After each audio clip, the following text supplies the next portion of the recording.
கடந்த மாதம் திருப்பரங்குன்ற முருகன் மலை மீது அந்த மலையை சிக்கந்தர் மலையை மாற்றுவோம் அப்படி சொல்லிட்டு அந்த மலை மீது ஆடு வெட்டுறது, கோழி வெட்டுறது அப்படி ஒரு அறிவிப்பு கொடுத்துட்டு மேலே மாமிசம் கொண்டு சாப்பிட்ருக்காங்க.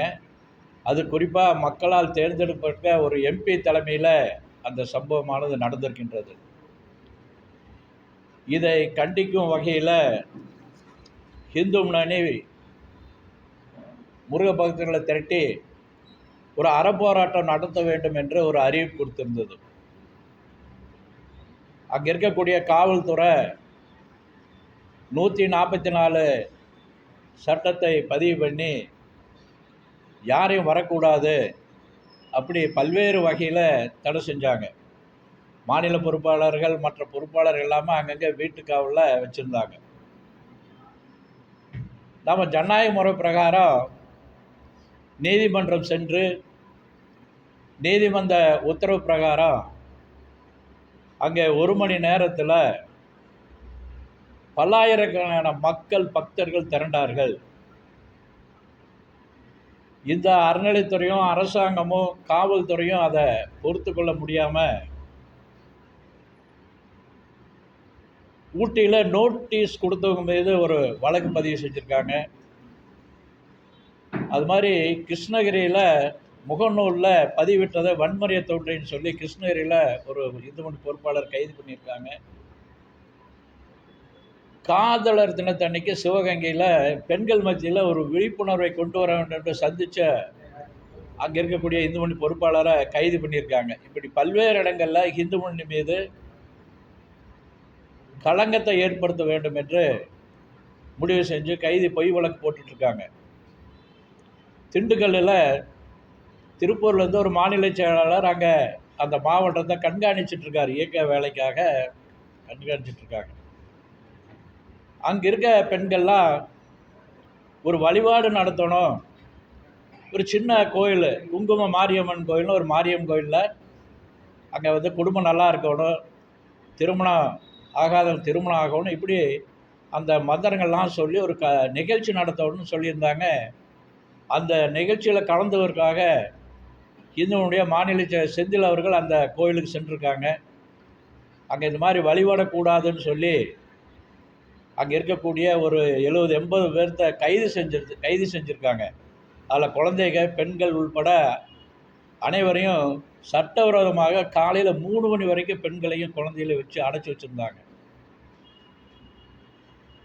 அங்கே இருக்கக்கூடிய முக்கியமாக தலைவர், துணைத் தலைவர், இந்த மாதிரி 5 பேர்த்து மீது வழக்கு பதிவு செஞ்சு 5 பேரையும் பிரிச்சிருக்காங்க. 3 இடங்களில் கடலூர், நாகர்கோயில், தேனி இப்படி மாவட்டங்களுக்கு பிரித்து அனுப்பிச்சிருக்காங்க. ஏதோ குண்டு வச்ச ஒரு பயங்கரவாதி மாதிரியும் இங்கே ஏதோ இருந்தால் அந்த சிறைகளை உடச்சிட்டு போயிடுவாங்கிற மாதிரியும் இவங்களை கொண்டு போய் அங்கே அடைச்சி வச்சுருக்காங்க.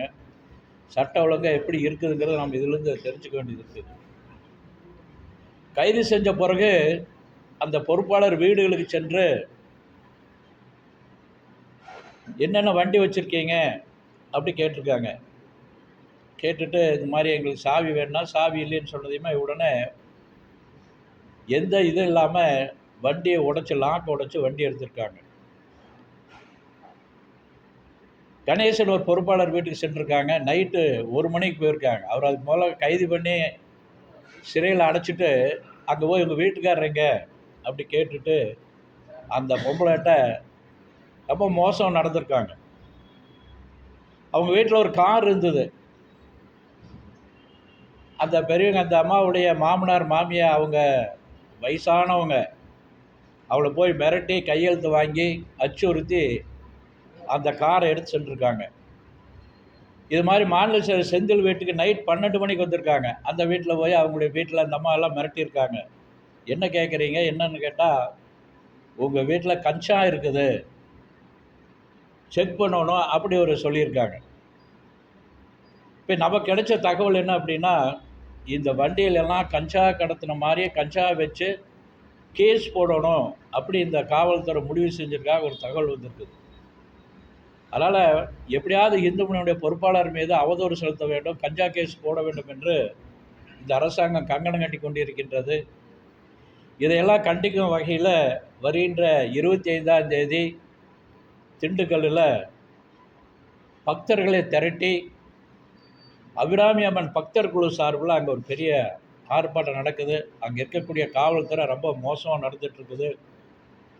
அங்கே நிறையா ஒரு நம்பர் லாட்ரி விற்குது, போதைப் பொருள் விற்குது. அங்கே இருக்கக்கூடிய உயர் அதிகாரிகள்லாம் டாஸ்மார்க்லேருந்து மாதமானால் பல லட்சக்கணக்கான பணம் வருதுன்னு அங்கே இருக்க மக்கள் சொல்கிறாங்க.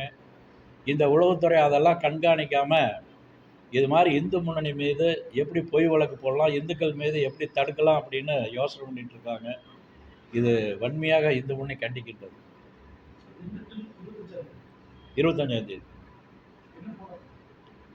இந்த சம்பவங்கள் எல்லாம் கண்டித்து ஒரு ஆர்ப்பாட்டம்.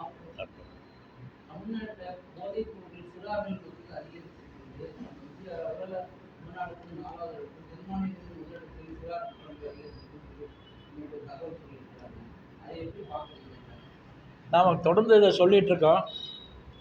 முதல்ல காலேஜ் அந்த மாதிரியான ஒரு பசங்க மத்தியில் இருந்தது. இப்போ சமீப காலங்களில் பள்ளிக்கூடத்துக்கு கூட வந்திருக்குது. பெண்களுக்கு கூட அந்த போதைப்பொருள் கெடுக்கிற மாதிரி இன்றைக்கி அங்கங்கே ஏஜெண்டுகளாக இருந்து சேல்ஸ் பண்ணிகிட்ருக்காங்க.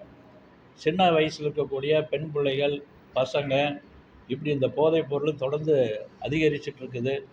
இந்த உளவுத்துறை வேடிக்கை பார்த்துட்ருக்குது. காவல்துறையினுடைய சில அதிகாரிகள்லாம் வந்து அங்கே எதையாவது கைவிட்டு வாங்கிட்டு இதை புழக்கத்தில் விடுறாங்க.